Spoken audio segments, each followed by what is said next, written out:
Shout out sa'yo, Robin Padilla. Hindi ka naman tunay na Muslim. Dating Katoliko ka rin. Iwan ko ba kung ano pumasok sa utak mo? Pinasok yata ng bakuwang ang ulo mo eh. Bakit ka nag-Muslim? Ang dahil mong dama, ha? Pag inalpos tayong reliyon,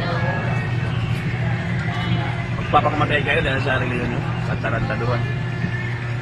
Tarantaduhan mo, yabang-yabang mo. O ngayon, hindi ka na kumakain ng baboy kasi Muslim ka na. Ang bubo mo. Hindi na kainin ng baboy. Ang Muslim, hindi na niniwala kay Kristo. Kasi hindi nila binabasa yung lumang bagong tipan. Basahin nyo yung bagong tipan para malaman nyo pwede na kainin ng baboy. Yabang-yabang yung mga Muslim. Buwag naman kayo pag nag-iisa lang. Matapang lang kayo pag marami. Meron akong hinamon Muslim, buwag kayo.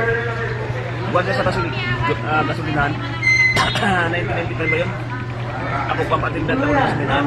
Yung Muslim, buwag na. Medyo meron kami hindi pinagkaintindihan, kunting diferensya. Magandang gabi sa ating lahat. Mag-Kristiyano man, ano mang reliyon, ay magandang gabi sa ating lahat. Especially ito sa mga Muslim, no? Yung nagagalit sa akin kanina sa mga post ko, sorry na po ako sa inyo. Tapos puso po ako nagsorry sa inyo. Sana'y mapatawad niyo ako. Hanggang doon lang po ang kaya ko na gawin. Ayaw ko nang ibigay ang address ko. Alam niyo naman yun, di ba?